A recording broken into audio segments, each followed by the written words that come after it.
Rain pounds against glass. A door clicks shut. He speaks first. Man, you wore red on purpose. Woman shaky. I wore it because you told me to come alone. Man, you know what red means in my world. Woman, no. Footsteps. Silence stretches. Man, it means blood. It means ownership. It means no turning back. Woman, then why am I here? He exhales slowly. Man, because I'm about to give you all 13. Beat. Woman, 13 what? Thunder crashes. Man low. Everything. Welcome to Afro-Korean Story Vault. Before you find out what all 13 really means, do me a quick favor. Type in the comments section where you are watching from, because we'll love to know how far our stories travel. Hit that subscribe button and turn on notifications so you get to know when new stories are released. Trust me, you'll want to see how this ends. Now let's go back to where it all started. 3 weeks earlier, Amara Cole stood in the immigration office of Hanul City with trembling hands, and a letter that had just destroyed her entire future. The fluorescent lights buzzed overhead, clinical and cold, as the official behind the desk refused to meet her eyes. Your visa has been revoked, he said again, mechanical, emotionless. You have 14 days to leave the country. 14 days. 2 weeks to pack up 3 years of her life, abandon her graduate research, disappoint her family back in Kingston, and return home with nothing but shame and failure weighing down her shoulders. But I don't understand, Amara said, her Jamaican accent thickening with desperation. My scholarship sponsor. I've been in good standing. My grades are excellent. There must be some mistake. The official shuffled papers without looking at them.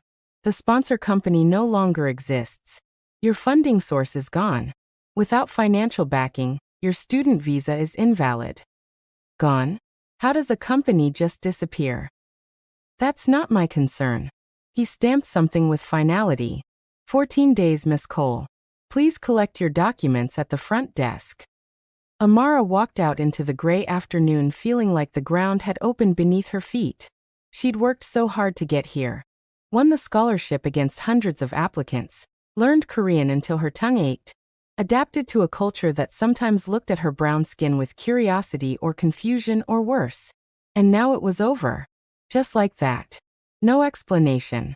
No appeal. No second chance.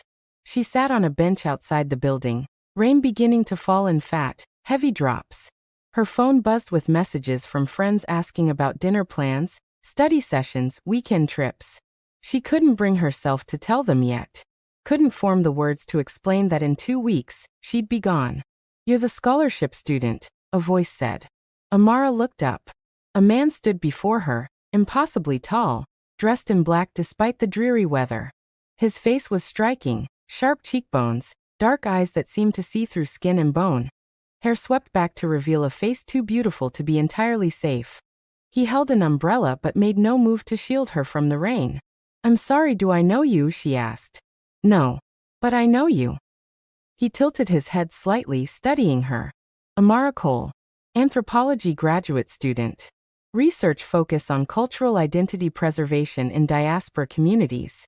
Born in Kingston, raised between Jamaica and London, speaks 4 languages, graduated summa cum laude from King's College before coming here. A chill ran down her spine that had nothing to do with the rain. Who are you? Someone who makes problems disappear. He finally lowered the umbrella over her, blocking the rain.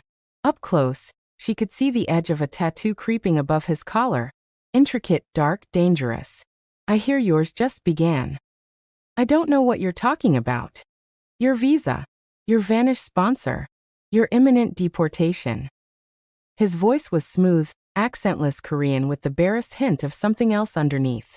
These things don't happen by accident in Hanul City. Amara stood, suddenly wary. Are you saying someone did this to me deliberately? I'm saying that in this city, very little happens without certain people knowing about it. And sometimes very little happens without certain people causing it. He stepped back, giving her space but not release. But I'm also saying that problems which appear can also disappear, if the right arrangements are made. What kind of arrangements? The kind that require trust. He produced a card from his pocket, black with silver lettering. No name, just an address. Come to the Obsidian Crown tonight. 9th floor. Tell them Tae-Rin sent you. Kang Tae-Rin. She'd heard that name before, whispered in corners, mentioned in news reports that never quite said what he did, only that he was powerful and dangerous and connected to every shadow in the city. You know my name? Good. That saves time. He turned to leave. Wait, why would you help me? You don't even know me. Tae-Rin paused, glancing back over his shoulder. The rain made his dark coat gleam like oil. You're right. I don't know you. But I was there today. In the immigration office. I watched you. Watched me. Everyone else looked at me and looked away. Pretended I wasn't there. Fear makes people invisible to each other. His eyes held hers, intense and unreadable. But you looked at me like I was human. Like you weren't afraid. I didn't know I was supposed to be. Exactly. A ghost of a smile touched his lips. Come tonight. Or don't. Your choice. But in 13 days, you'll be on a plane home with nothing. I'm offering you an alternative. He walked away, disappearing into the rain and the crowd like smoke dispersing. Amara stood there, soaked through, holding a black card that felt heavier than it should. Every instinct screamed that this was dangerous, that men like Kang Tae-Rin didn't help people without extracting a price. But every practical thought reminded her that she had no other options. No family money to fall back on. No connections powerful enough to reverse a government decision. No time to find another way. She went home to her tiny studio apartment in the university district, changed into dry clothes, and stared at the card for 3 hours. The Obsidian Crown was one of the most exclusive hotels in Seoul City. The kind of place where foreign dignitaries stayed, where business deals worth billions were negotiated in penthouse suites, where security cameras were rumored to be disabled on certain floors for certain guests. At 8 o'clock, she made her decision. The hotel lobby was exactly as intimidating as she'd expected. All black marble and gold accents. With staff who moved like dancers and guests who wore watches worth more than her entire education. Amara approached the desk in her nicest dress, feeling shabby and out of place. I'm here to see. I was told to come to the 9th floor. Tae-Rin sent me. The receptionist's professional smile didn't waver, but something shifted behind her eyes. Of course. The private elevator is to your left. It will take you directly. The elevator required a keycard to access the 9th floor. The receptionist handed it over without question, as if Amara belonged there, as if this happened every day. Maybe it did. Maybe she was just another desperate person making a deal with the devil. The doors opened onto a corridor with only one door, black lacquer with silver hardware, imposing and final. Before she could knock, it swung open. Tae-Rin stood there in shirt sleeves now, the formal coat discarded. The tattoo she'd glimpsed earlier was more visible now.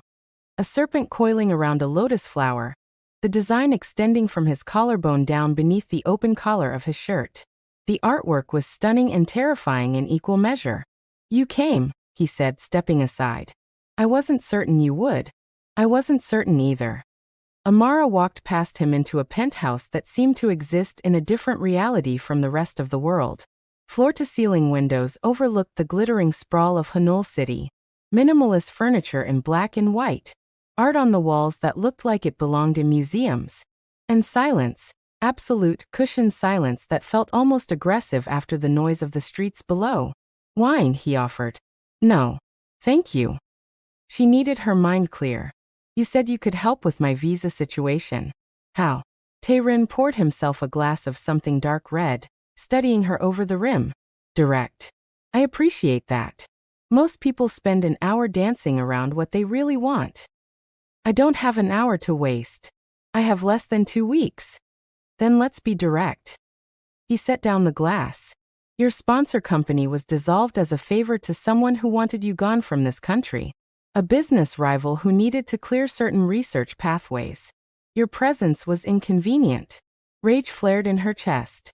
My entire life was destroyed because I was inconvenient. Welcome to the world of power, Miss Cole. Inconvenience is often the only crime that matters. He moved closer, hands in pockets, posture relaxed but presence overwhelming. But I can make you very convenient. Untouchable, in fact. How? Marry me. The words hung in the air like smoke. Amara stared at him, certain she'd misheard. What? A legal marriage. Properly registered. You become a Korean citizen through marriage. Your visa issues disappear. Your research continues. You stay in the country as long as you want. That's insane. We don't even know each other. We don't need to. This isn't about romance, Miss Cole. It's about protection. He gestured to the windows, to the city beyond. Out there, you're vulnerable. Easily removed. Easily forgotten. But as my wife, you become untouchable. No one in this city would dare interfere with anything. That belongs to me. Belongs to you. The words tasted bitter. Poor phrasing. What I mean is, association with me provides a shield. A very effective one. Amara's mind raced. And what do you get out of this? Nobody offers something for nothing, especially not someone like you. Someone like me. He smiled, not quite reaching his eyes. You mean a criminal? I mean someone powerful enough that people look away when you walk into a room. Fair. He moved to the windows, hands clasped behind his back. What I get is legitimacy. Respectability. A wife pursuing academic research makes me look more domesticated. Less threatening. Which is useful for certain business arrangements that require a softer image. So I'm window dressing. You're a strategic advantage. There's a difference. Not much of one. Then let me be completely clear. He turned to face her, and the intensity in his eyes made her breath catch. I'm not offering you love, Amara Cole. I'm not promising romance or companionship, or any of the traditional reasons people marry. I'm offering you protection. Safety. The ability to continue your life here without fear. In exchange, you appear beside me when necessary, maintain the appearance of a legitimate marriage, and ask no questions about my business. And if I say no, then you leave Korea in 13 days with nothing but memories and regrets. And whoever wanted you gone continues to win. He let that sink in. Or you say yes, and you take back control of your life. It wasn't control though. Not really. It was trading one form of vulnerability for another. But at least this form came with power attached, with protection, with the possibility of finishing what she'd started. And maybe that was the best choice available among a collection of terrible options. If I agree, she said slowly, I want conditions. Name them. I continue my research without interference. I have my own space. I won't live in your pocket. And this ends when I say it ends. If I want out, you let me go. No threats, no consequences. Tae-Rin considered this, swirling wine in his glass. The first two, yes. The third is negotiable depending on circumstances. If you want out because you're unhappy, we can discuss divorce like civilized people. If you want out because someone has threatened or pressured you, then no, because that puts both of us in danger. This marriage protects you, but it also makes you a target. You don't get to abandon protection when it becomes inconvenient, and then blame me for the consequences. It was reasonable, in a dark way. Fine. But I want it in writing. Done. I'll have a contract drawn up tonight. He extended his hand. Do we have an agreement? Amara looked at his hand, strong, elegant, dangerous. This was madness. Absolute madness. But madness was sometimes the only rational response to an irrational situation. She shook his hand. His grip was firm, warm, and sent electricity racing up her arm. We have an agreement, she said. Good. He didn't release her hand immediately. One more thing. What? When you meet me tomorrow to finalize the arrangements, wear red. Why red? His smile was all shadows. Because red means no turning back. The wedding happened 3 days later in a private villa overlooking the Han River. Amara barely remembered the details. The masked witnesses who stood like silent sentinels, the officiant who spoke in hushed tones, the crimson modern hanbok that Tae-Rin had provided for her. Traditional but contemporary, beautiful but severe, the dress felt like armor and chains simultaneously. There were no vows. Only consent, spoken clearly into the recording device required by law. Only signatures on documents that would be filed with the government, making her officially Mrs. Kang. Only the weight of a simple platinum band on her finger that felt like it weighed 1,000 pounds. Tae-Rin wore black, of course, tailored perfectly. His own ring matched hers, no ostentation, nothing flashy. Just a plain band that declared ownership without spectacle. When the officiant pronounced them married, Tae-Rin leaned close enough that she could feel his breath against her ear. "From this moment," he whispered, "no one touches what's mine." The possessiveness should have frightened her. Instead, it felt oddly reassuring. She'd been so vulnerable, so exposed. Now she wore protection like a second skin, even if it came with a dangerous man's name attached. The reception was immediate family only, which meant no one, since Tae-Rin had apparently severed ties with his family years ago and Amara hadn't told hers yet. She'd have to call them eventually, explain that she'd gotten married suddenly, deal with her mother's inevitable hurt that she hadn't been invited. But not today. Today she just had to survive the weight of what she'd done. "We should consummate the marriage," Tae-Rin said as they left the villa. Amara's heart lurched. "That wasn't part of the agreement." "Relax. I meant we should have dinner. Appear in public as newlyweds. Let people see us together." He opened the car door for her. "Though your panic was revealing. You actually thought I'd demand sex as some kind of medieval rite. You did say consummate. Poor word choice. I seem to make those around you." He slid into the seat beside her as the driver pulled away from the villa. "For the record, Miss Cole." "Mrs. Kang now." "For the record, Mrs. Kang, I have no interest in coercing anyone into my bed. If we ever end up there, it will be because you chose it. Freely. Enthusiastically. Or not at all. Then this really is just a business arrangement. Did you want it to be something else?" He studied her profile in the fading light. Amara didn't answer. Didn't know how to answer. Because the truth was complicated and dangerous and confusing. Tae-Rin was beautiful and terrifying. She was grateful and resentful. The marriage was practical and insane. And somewhere in the tangle of contradictions, she didn't entirely know what she felt. They went to dinner at an exclusive restaurant where the staff treated Tae-Rin like royalty, and Amara like she'd descended from heaven. News of the marriage had already spread through whatever network of power he controlled. Everyone knew. Everyone watched. Everyone speculated about how long it would last, whether it was real, what it meant for the power structures of Hanul City.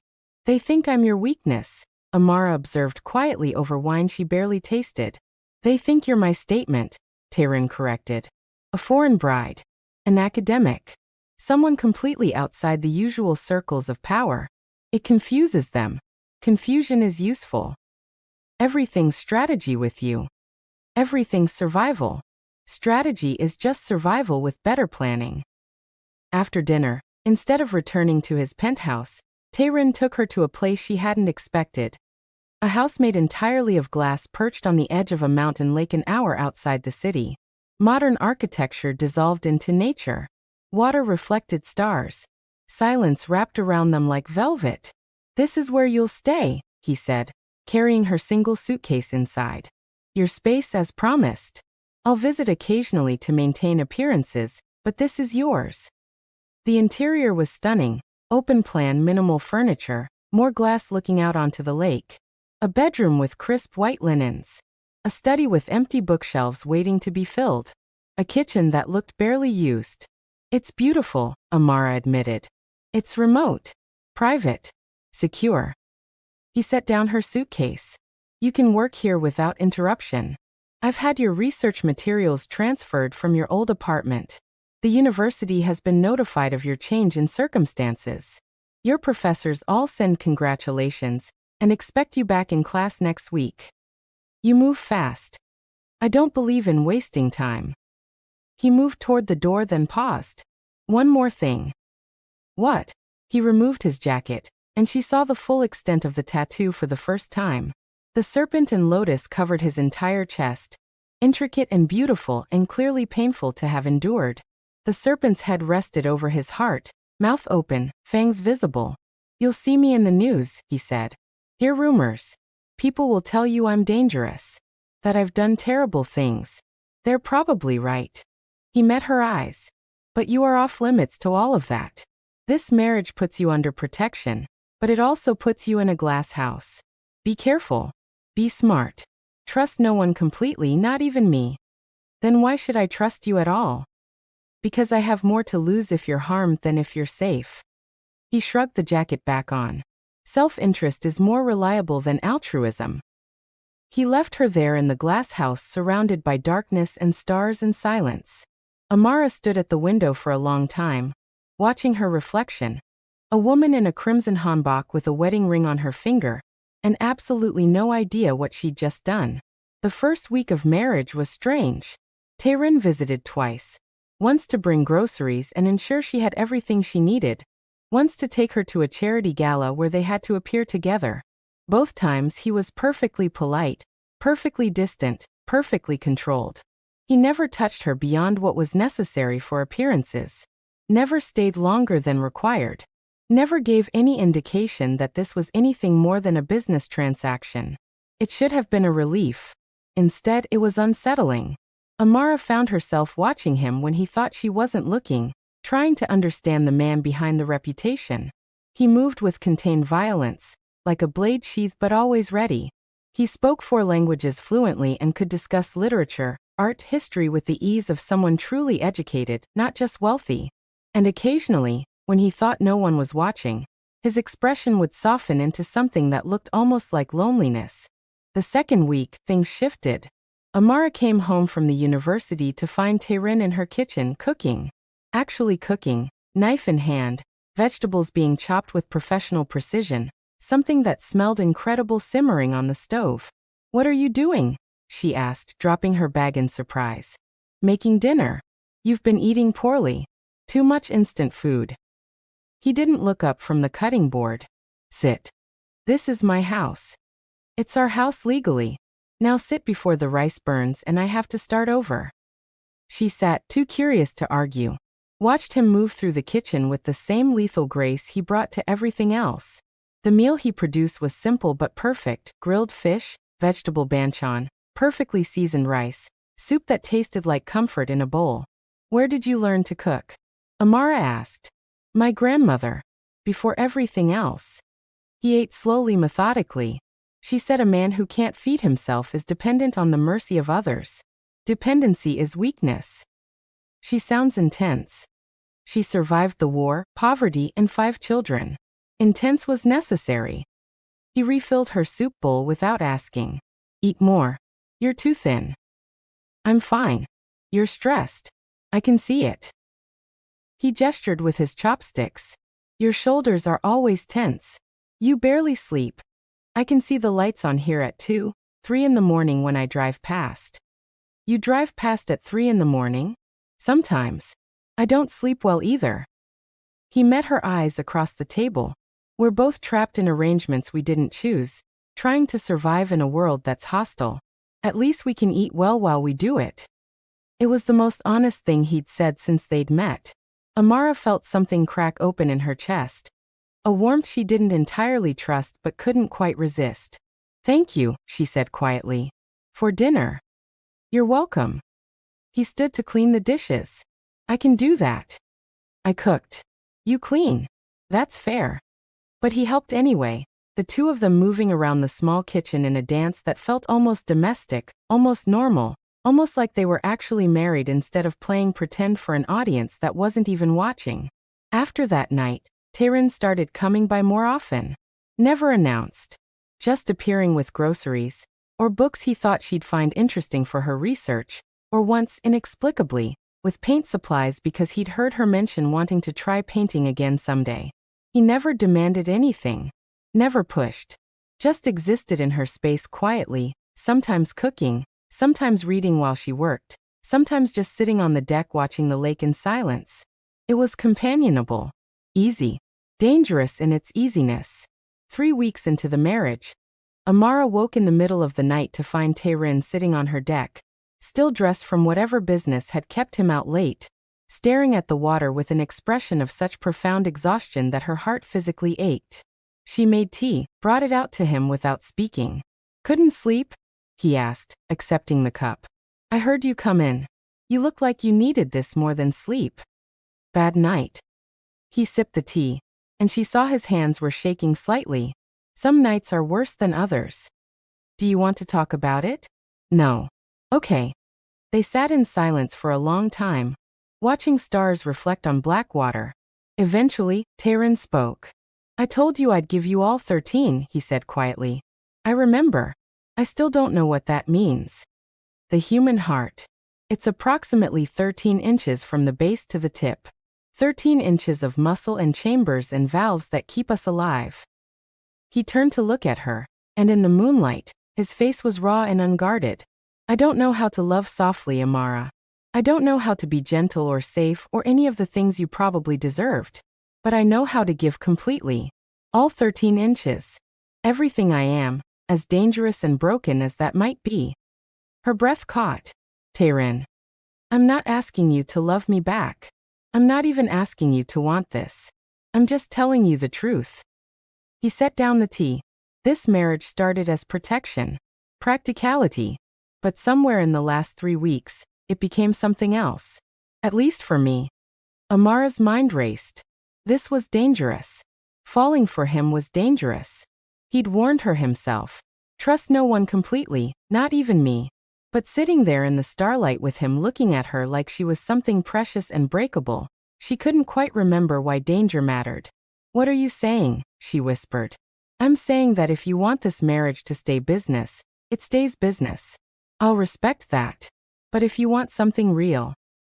He reached out slowly, giving her time to pull away, and brushed his fingers against her cheek.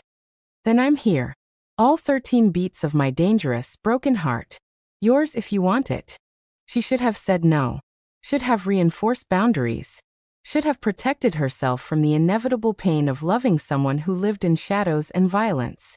But instead, she leaned into his touch and whispered, "Show me." He kissed her then. And it was nothing like she expected. Not aggressive or demanding or possessive. Just achingly tender, like he was afraid she might shatter. His hands cradled her face like she was made of glass. And when he pulled back, his eyes were dark with something that looked terrifyingly like devotion. If your heart is dangerous, she said softly, then I'll learn how to protect it. That's not your job. Maybe not. But I'm choosing it anyway. She kissed him again, deeper this time, feeling the tension in his body like a coiled spring. Show me all 13, Tae-Rin. I'm not afraid. They moved inside together, and for the first time since this whole arrangement began, Amara felt like she'd made a choice that was entirely hers, dangerous and reckless and absolutely right. The next morning, she woke to find him gone but coffee made, a note on the counter in his precise handwriting. Had to handle something. Back tonight. Don't answer the door for anyone. The warning prickled at the back of her neck. She went about her day, classes, library research, coffee with a classmate who asked polite questions about her sudden marriage that Amara deflected smoothly. Everything felt normal. Everything felt fine. Until she came home and found her door slightly ajar. Amara's heart kicked into overdrive. She pulled out her phone, ready to call Tae-Rin, when she heard voices inside. Low, tense, speaking Korean too fast for her to fully catch. Doesn't matter if she's his wife. She's still leverage. Tae-Rin will burn the city down if we touch her. Then we don't touch her. We just make sure she knows exactly what her husband really is. Amara backed away silently, pulse hammering. She made it to her car, hands shaking so hard she could barely get the key in the ignition.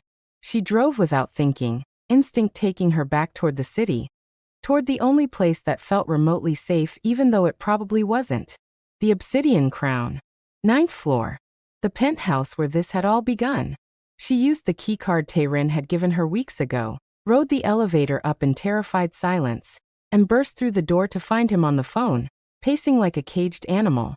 He looked up when she entered, and the expression on his face transformed from cold calculation to immediate concern. I'll call you back. He ended the call. Amara, what happened? Someone was in my house. Talking about me. About using me as leverage against you. The words tumbled out in a rush. They said you'd burn the city down if they touched me. Tae-Rin, what's happening? He crossed to her in 3 strides, hands gripping her shoulders, eyes scanning her for injury. You're not hurt. No, I left before they saw me. Good. Smart. He pulled her against his chest, and she felt his heart hammering as hard as hers. You're safe now. I promise. You're safe. Who were they? Rivals. Idiots who think they can use you to get to me. His arms tightened around her. They're wrong. They'll learn that very quickly. What are you going to do? What I have to. He pulled back, cupping her face in his hands. This is what I warned you about. The glass house. You're under protection, but you're also a target. And now they know I care about you, which makes you even more valuable. Because you'd burn the city down for me. Yes. No hesitation. No doubt. Just flat certainty. I would burn the entire world down if it kept you safe. That's not a metaphor, Amara. That's a promise. The intensity should have frightened her. Instead, it felt like the only solid ground in a world that had suddenly become quicksand. What do I do? She whispered. You stay here. With me. Where I can protect you properly. He kissed her forehead. No more glass house. No more distance.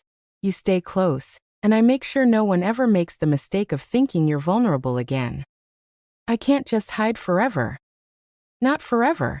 Just until I solve this problem. His smile was sharp and cold. And I'm very good at solving problems.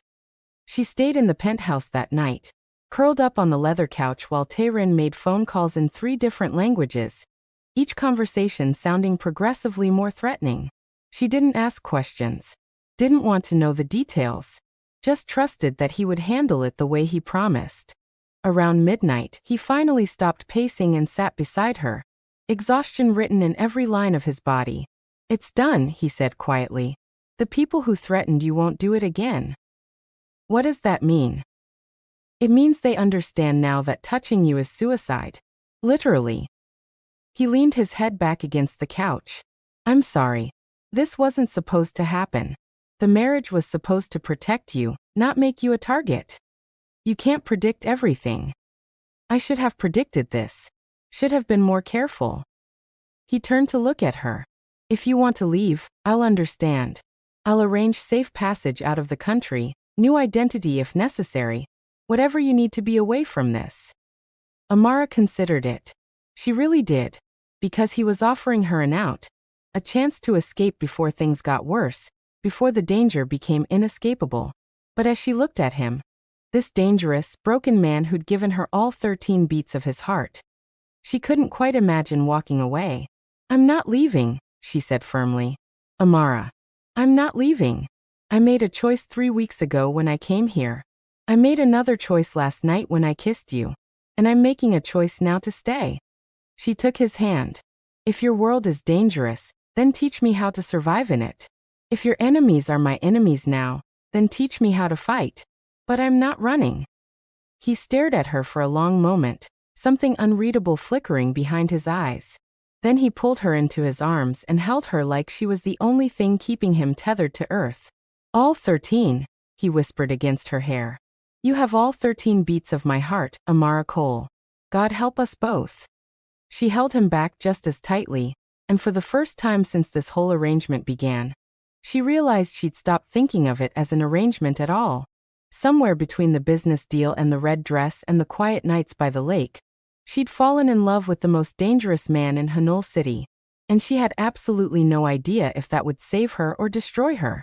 But to understand how Amara Cole became the wife of Seoul City's most feared man, how she learned to survive in a world of shadows and violence, how their marriage of convenience became something real and terrifying and beautiful, we have to go back.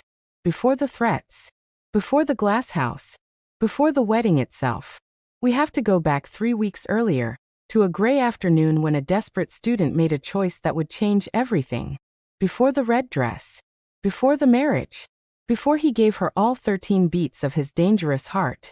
If you want to know what happens next, if Amara survives in Tae-Rin's world, if their love story ends in tragedy or triumph, if the 13 beats keep pulsing or stop forever, hit that like button and drop a comment telling me what you think happens. And subscribe to Afro-Korean Story Vault because this story isn't over. Not even close.